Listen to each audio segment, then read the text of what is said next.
Welcome everyone to our interview with Classical Reflection. Today we have the lovely Naomi on the left and Hannah on the right. Is that right? Yes, that's right. Perfect. So how have you guys been doing today? Yeah, we've been great, thanks. Yes, it's all been good. We've actually 3 weeks ago we got a new puppy, so we've been lovely and busy looking after him as well. So yes, it's been really, really good. How about you? Same here, really good here, but I have to ask, I'm a big dog lover. I had to put mine upstairs because she likes to bark during these. But how many dogs do you have? We have Wally, who is a King Charles Spaniel, and we have Meg, who's a Labrador. So, oh my goodness, so cute. so cute. It's really sweet, like seeing him go up to her. He just looks up to her so much. He'll sort of crawl up really slowly next to her and want to sort of lay with her. And she, at the moment, she's a bit like, I think she thinks he's a bit small. She sort of looks at him a bit, you know, she's a bit terrified. Yeah, she doesn't know who he is yet, but he'll soon grow up and everything. Yeah. They'll be good friends, I'm sure. So. And did your dogs react at all when you sing? They love singing, don't they? Yeah. I mean, at least one of them does, because Meg, the Labrador, unfortunately, she's actually deaf, so she can't hear anything. But Wally, the puppy, he loves singing, doesn't he? And he loves listening to, well, just us practicing, so like that. And actually classical music, doesn't he, in general? He loves Andrea Bocelli. We've been playing a lot of him. And he loves this listening. Yeah, we try and do like a nice nighttime routine. So we put some Bocelli on and then just, you know, calm him down, and he just loves it. So yeah. That's definitely something you've got to share online. That seems like it would be a good viral video. Listening. He loves it. Yeah. So let's go all the way back with you guys. You started, and I've read that some of your influences was Vivaldi, Shania Twain, your mom. So it was quite eclectic to start off, right? It was, yeah, for sure. I mean, when we were, you know, really little, our mum would take us, so it was sort of like preschool age. We would go to these singing groups, lots of children of like the same age, and we just sing lots of songs really, and then we'd come home and our mum would go over them again, and you know, and sort of she'd do it for fun, but I guess that's sort of where it was where sort of a hobby begins and then obviously turns into a career. But it was really, really good fun, and lots of different music with lots of different genres as well, a wide variety of genres. So it's been really nice. We do enjoy a good eclectic mix, don't we? Definitely. For sure. Do you sound like your mum at all, or any other singers in the family? Our dad actually used to sing a lot when he was younger. So when he was probably like about 7 till he was a teenager, he used to do a lot of singing. He was like a chorister in the cathedral. So he used to do classical singing, but then he said when his voice broke, and he had to leave the choir, obviously, and he said he sort of, you know, he didn't think it was very, he said he didn't think it was sort of very cool anymore to sing. But he's got a great voice. So we do love his voice, but he doesn't sing as much as he used to now. So So did you start taking lessons together, or? Yeah, we used to do lessons together from when we were quite little, and we had a lovely singing teacher actually she was just so inspirational, wasn't she? Oh, we absolutely loved her. We loved her so much. Yeah. She, you know, she's said to us that when we first came to her and we were little, she could hardly hear us because we were so nervous. We used to just, you know, so shy, and then, you know, slowly she brought us out our shell, and then so we now have a singing teacher called Evie Burnett, and she's lovely. She's so good. She's so lovely, and we met her when we were on The Voice, and so she's really good, really great. And how did it start at first? Like, did you realize automatically that you had these very similar voices, or were they kind of breaking in different places, doing different things? Yeah, I think, to be honest, our voices have always been really, really alike. So I think partly, obviously, it's hereditary. You know, that we have a similar tone, like a speaking voice, and so I think singing was always going to be quite similar. But also, I guess we've had the same teacher. We've done all the same things as well. So I guess partly maybe hereditary, but probably a bit learned as well. Yeah, it's quite handy.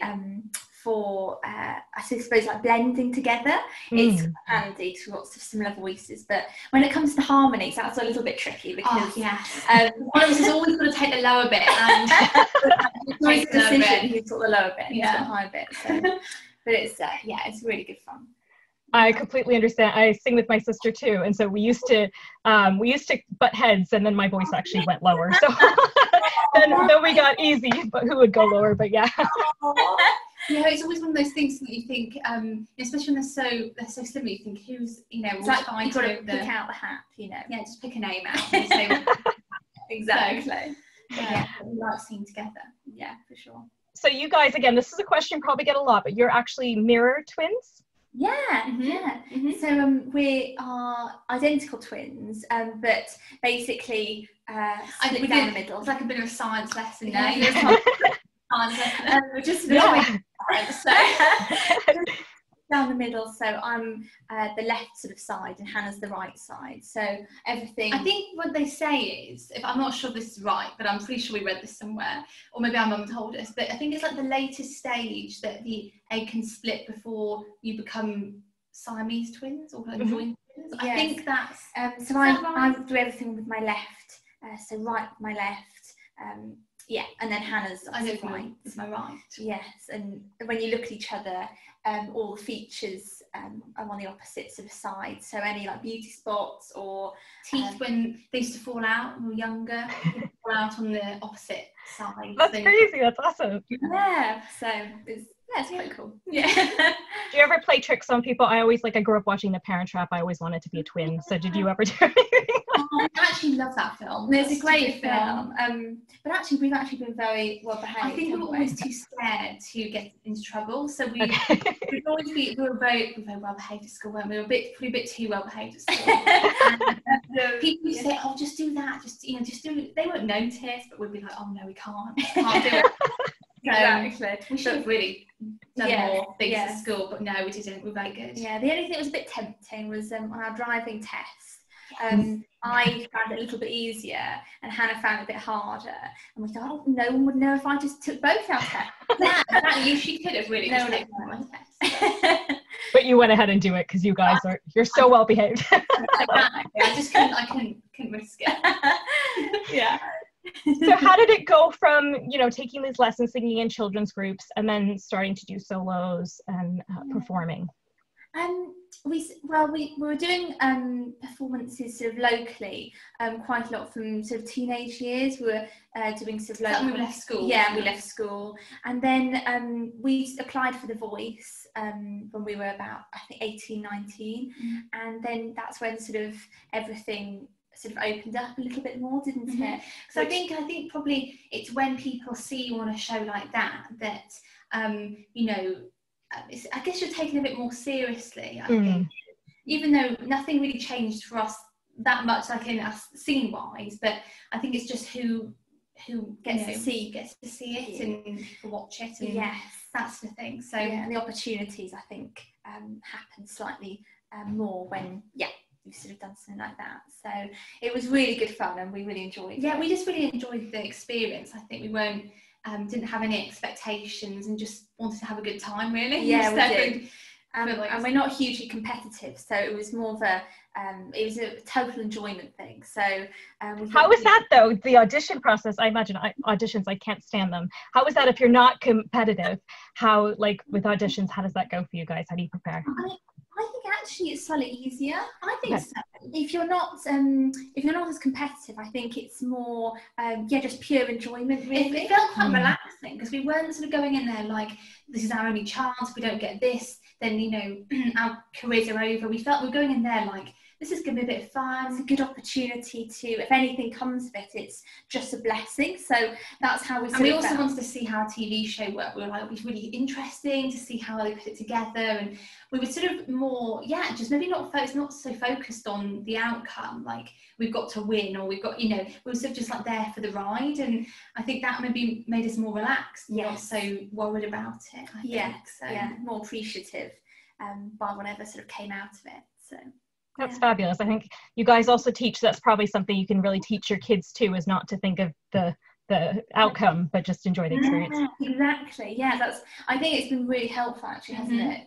For sure, for like confidence building for them. So we hope that some of our students will, when they're a bit older, they're quite young at the moment, but will go on to apply for something like that. Would be really Oh, that would be so awesome.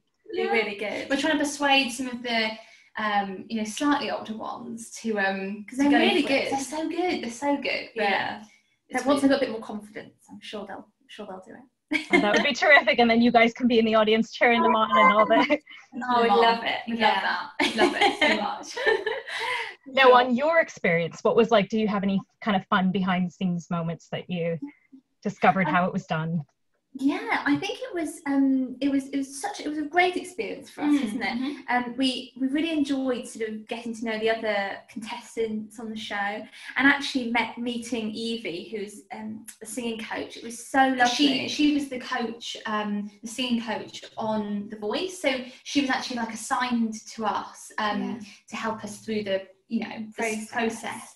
And so that was probably the most the best part about it was meeting her, because obviously now we still work with her, which is lovely. And it was really interesting actually when because obviously the judges can't see you at all, about the whole process. So actually, if any of the coaches have to move around the building, they call it like lockdown, like now. And you have to basically go into your rooms, let the judges walk by, and then you can all come out. Because obviously they can't see you before the blind audition. Before they sit in the chair. Yes. So that was quite interesting, and it's all very secretive and stuff. Yes, so very secret. Yeah, it was a really good experience, wasn't it? Yeah, it was so much fun. We loved it. And I guess just probably the time it takes. So how long does it take to film a show? Because obviously we see it and it's just nice and quick, but I'm sure there was a lot of waiting for you guys. Yes. I mean, we I think there was lots of sort of auditions prior to actually being like called onto the show. So I think there were like 3 separate auditions that we had to do before you even get onto the TV. And then when you're there, obviously then you have to wait probably like the whole day to then do the audition. But that was here's Molly. Hello, cutie. Oh, you're so adorable. And it was actually we didn't mind waiting, because I think it gave us more time to relax and get used to sort of the area and the space, and but it was filmed about 11 o'clock at night, so actually quite late. I remember feeling, we were like, wow, this is a long day. We were feeling quite tired by the end. But it was amazing. We just really enjoyed it. I think when we went to the battles, I remember we were battling against this lovely guy called Emmanuel. Yes. And when they were doing the interviews, good friend. we're really good friends with him actually. And I remember in the interviews they were saying, can you say something, competitive or something? And we were like, I just can't do that. Sorry. So we were probably the least competitive battle that they had. I think.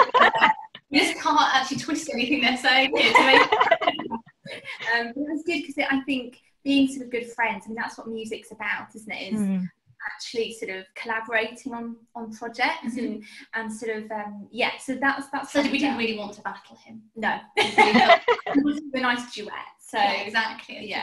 But it was a really good experience for sure. I can totally understand that. We did at school, we did like this young artist thing, and it was like I did it with a couple of friends, and you're like, I want to win, but I also want them, and I think that exactly. And it's like the great thing about the music industry when you're outside of a show like that is you actually can work and collaborate with a lot of people. Sure, I mean, we've really enjoyed, haven't we, working so collaboratively with people, and it's just really, really interesting. I think musicians are uber talented, like, you know, especially musicians like pianists or harpists, or you know, it's just, we love. And they play instruments, because obviously we would love to be able to play so many instruments, but yeah, can't do it. Can't do it. No, they can, for sure. And it's just amazing. We love working with them. So hopefully once lockdown's over, we really would love to work with some musicians sort of live again. It would be great. It'd be really nice. So who are...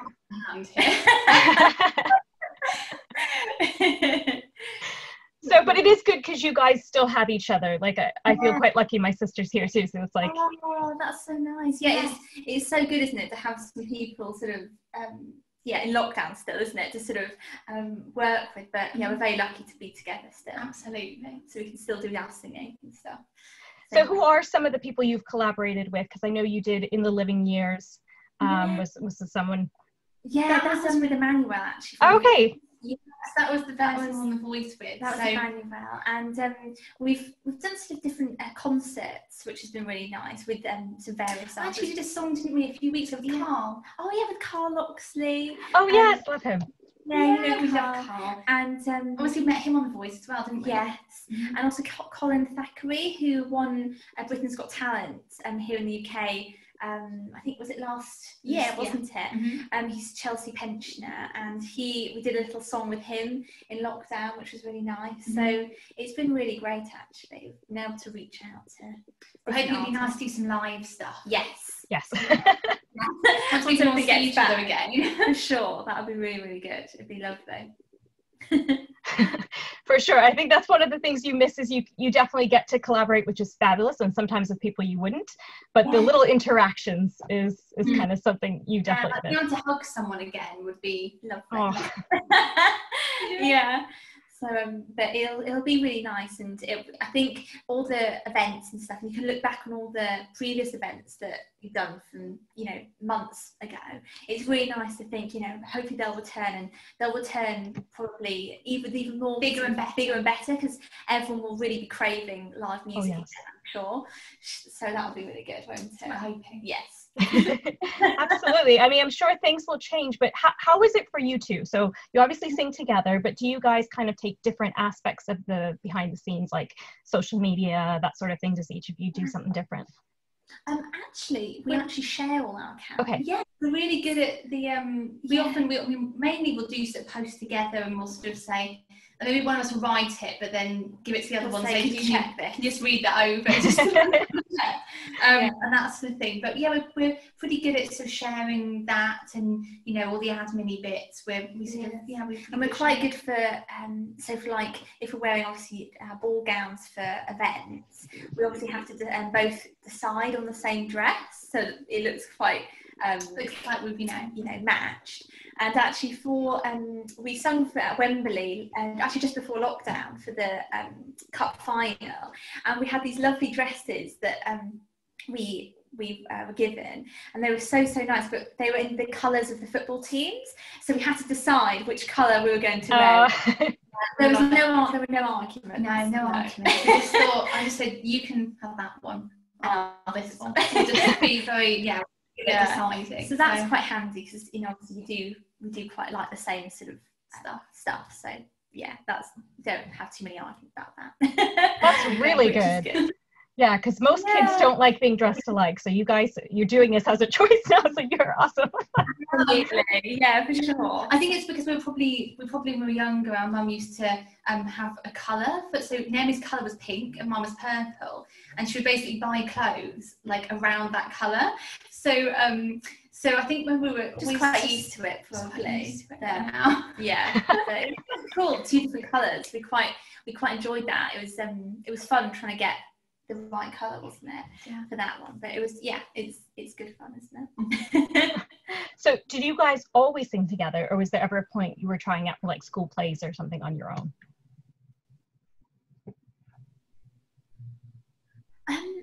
Actually, we've done it always together. Yeah, we have. I mean, we were going really way back at school, you know, obviously we didn't choir, and that's the thing. I used to we just have, say, solo parts of a song, but it would be like a duet. So I remember one school play that we did, and there was a Phantom of the Opera, and they did we were both Christine, so they sort of just did one of us, they actually did one, sort of came out on one side of the stage and one on the other, and everyone was like, there's two. So but I think people have often been quite understanding, haven't they? Yeah. So you guys must be able to mask holding out a high or a long note so well, right? Because one or the other can just take it over and you can just go on for That's true. That is actually really true. Yeah. Yes. Well, breathing. I mean, it is great, because if Naomi needs to take a breath or I need to take a breath, I think we can disguise it quite well, which is good. So, that is a bit of a benefit, I guess. Sure. Yeah. So tell us, we talked earlier about your love for dogs. I know you were at some point working with guide dogs. Are you still doing that? Absolutely. Yeah. Oh, we absolutely love the guide dogs. We went to go and see them on went to go and see the breeding centre. I think it was actually last year, wasn't it? Yeah.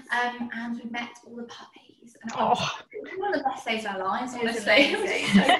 Room full of puppies is great. It was great. We've done quite a few of their Christmas carol concerts that they hold every year, which has been so nice, and that's with Alan Jones. So it's really nice to see him, isn't it? Yeah. He always hosts the event, which is lovely. And then it's just it raises a lot of money for the charity.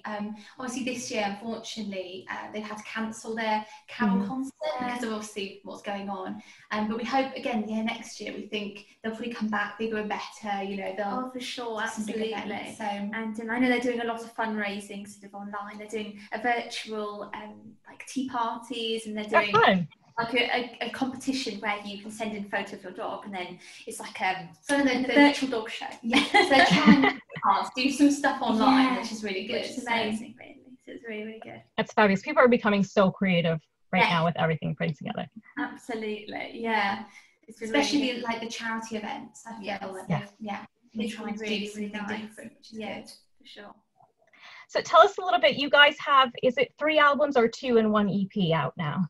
Yes, so we have The Vow, which was our first album, and then Echo, which is the one that got to number 3 in the charts. Amazing, yes. And then we have an EP, which was Night Before Christmas, which was that our Christmas song? Yeah, it's Christmas song. And that was quite a few years ago now. Yeah, we're actually we were aiming to do another album for this year, but obviously as things went, things went a little bit, a little bit crazy, didn't they, with the world? So we so it's been slightly delayed, but we still want to, and we're looking into ways of alternative ways of recording it, so that we can get something out sooner.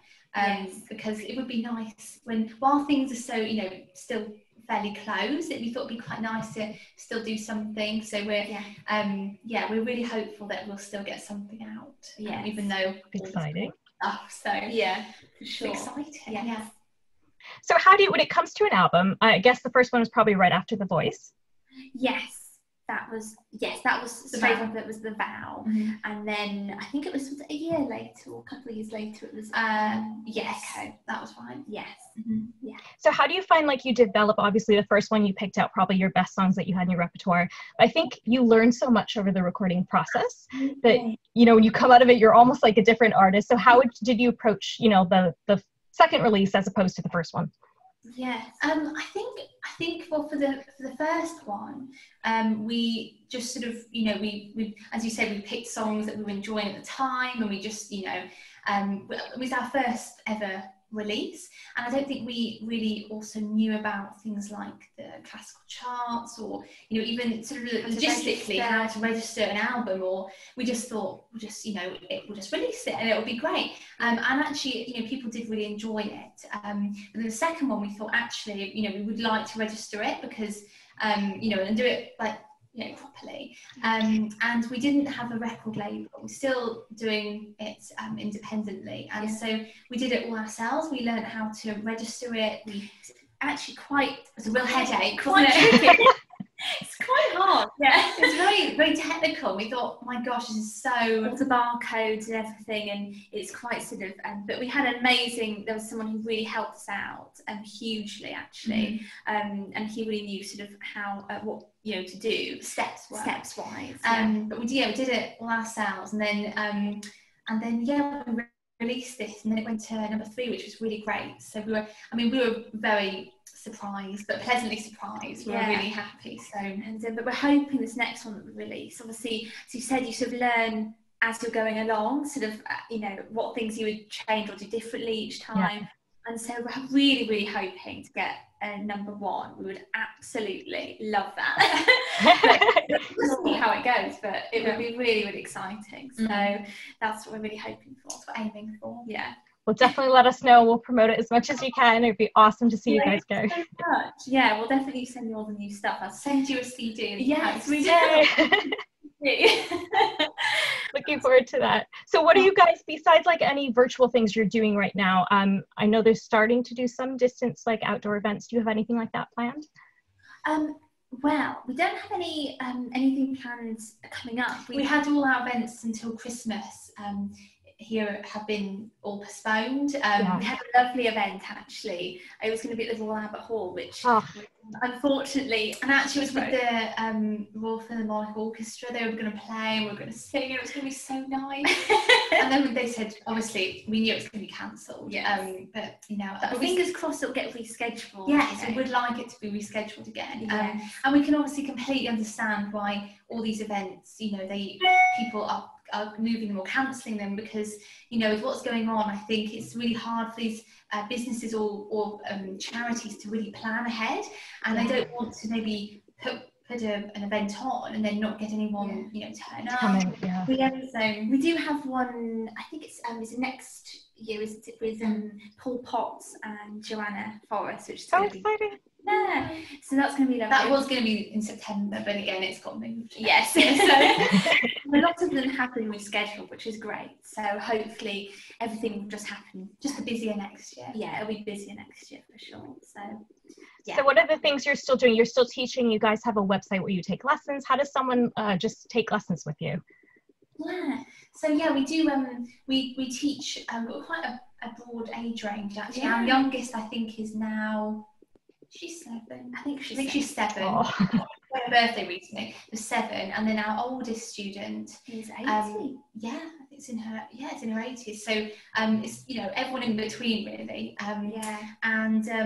So we have our website, and people at the moment have been doing sort of online lessons. So we do them either via Skype or we've done like via WhatsApp, like video call. And it's been working so well. I mean, it's when we first started doing them, obviously we only used to do them really face to face. But then when we started doing them online, we thought actually it works completely fine. Especially also for maybe people who are abroad, and obviously they can't live near us. Don't live near us, so it's actually really, really good, isn't it? Yeah, it doesn't feel any different, to be honest. We felt, you know, we've and the students have said it just feels exactly the same to them. So, which is really what we wanted. We're aiming for that. So we're really, really, really pleased with that. Sure. So what do? You do an introductory lesson. You kind of just see the people's range and that sort of thing, and.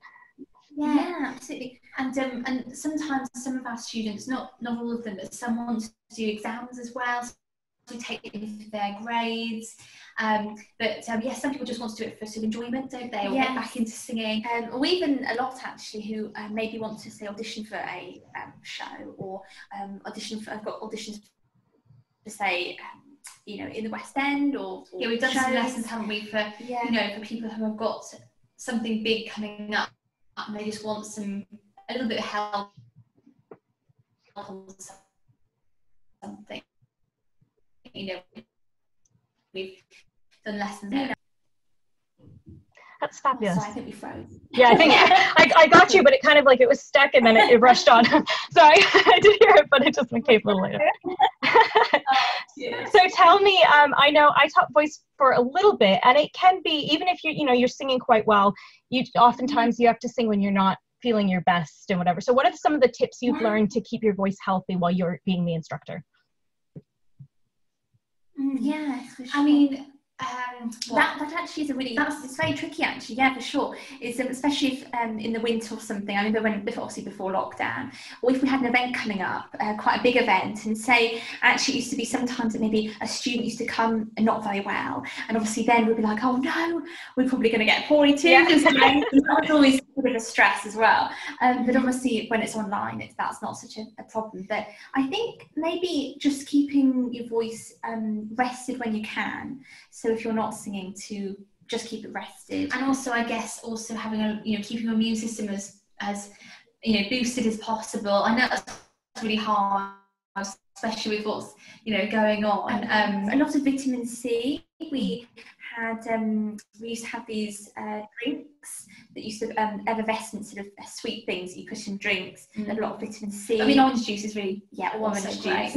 And also in the winter we used to wear scarves a lot, like big thick scarves, just to keep our necks warm. Because we used to feel the cold quite a lot, and that obviously can be a little bit. But I guess everyone really can get ill, and that's the thing with using a voice, isn't it? It's not like sort of playing an instrument, which even if you had a bad cold, you could probably still get away with going and playing.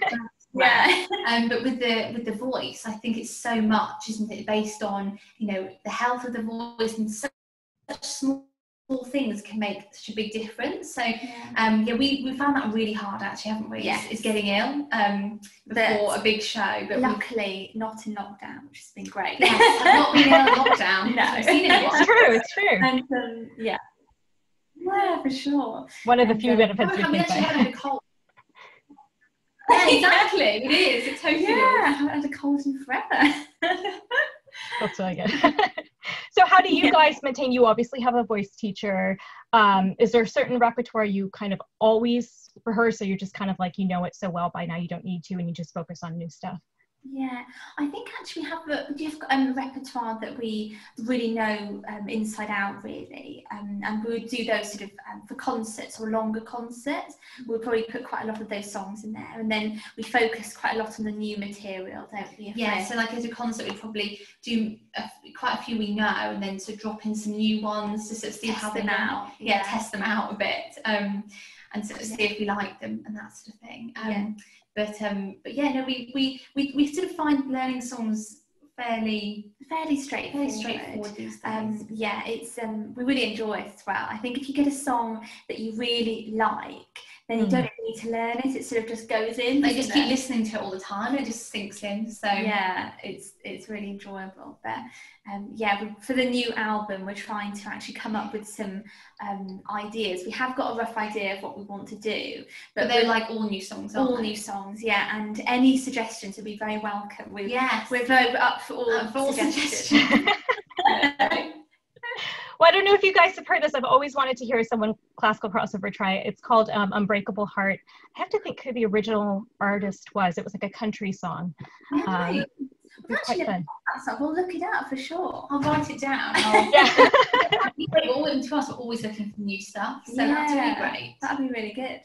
And how long does it take you once you've picked a song? Do you guys arrange it yourself, or you have someone else do that for you? We would probably look for like a track. So if we wanted to just sort of learn it, if maybe we wanted just a piano track, we'd look that up. And then for all sort of arrangements that we've had recorded, we do get someone to arrange them for us, and just sort of make sure that they're all written properly in a score. So but we have someone called Adrian, and he was amazing, wasn't he, for the past 2 albums. So hopefully we can work together. This one would be really nice. And I know sometimes singers get kind of thrown into events where you'll have to learn something really quickly. So do you have what was the fastest time you had to learn a song? Actually probably on The Voice. That's probably on that was really good. All of our events have actually been quite, so for all our we did a lot of last year, I think we did quite a lot of the prom events. They gave lots of time prior, or a couple of months. And the Music Man project, and that amazing charity, he gave lots of time for us to learn. He gave like a whole year to learn the song. Oh, amazing. Really good. Most of the time the events give a long time, but The Voice gave for the battle round. they basically made you go in a room with David Tench playing on piano, wasn't it? And Ricky. And Ricky, Ricky Wilson, the coach, and Emmanuel and us. And they just gave us the song and said, do you know it? And we were all like, no. And then they said, I'll just sing it. They said, oh, well, we'll give you 5 minutes. Here's, and then just press play and let us listen to the track for 5 minutes. And then they said, okay, we're going to film now. You trying to learn it. Let's go. Oh. And we're like, oh no! But actually, we should have did get stuck in. Yeah, I think we picked it. We did it. We tried our very best anyway. We did sort of yeah. I think it's like choir. That sort of brought us back to like the choir days where they sort of just say like, let's sight read this and just go. And so we thought, to just go straight off with a song that we didn't really know, but it's a lovely song, and actually we really enjoyed it, didn't we? Yeah, we liked it in the end. Yeah, for sure. Well, it's been so lovely speaking to you ladies. Thank you guys so much for doing this. Oh, thanks so much for having us. It's been lovely to talk to you. It's so nice. And I'm sorry it's been a little bit, the internet has been a little funky today. But... That's totally fine. That's absolutely fine. And thanks so much for being part of the concert. Do you guys have any of your own kind of online songs that you're going to be releasing soon? Yeah. Well, we might be releasing a couple of just sort of casual covers, won't we? Just sort of us in our office, just having a little sing. Fabulous. And getting some any suggestions for the album would be really nice. Yeah. So everyone comment suggestions for them there. I'll send you guys that song too, because I've always wanted someone classical crossword to do it. So. Yeah, thank you. Yeah, please do. Well, thanks so much, ladies. I'll let you go here. Take care. Lovely. Bye. Not quite evening here, but yeah.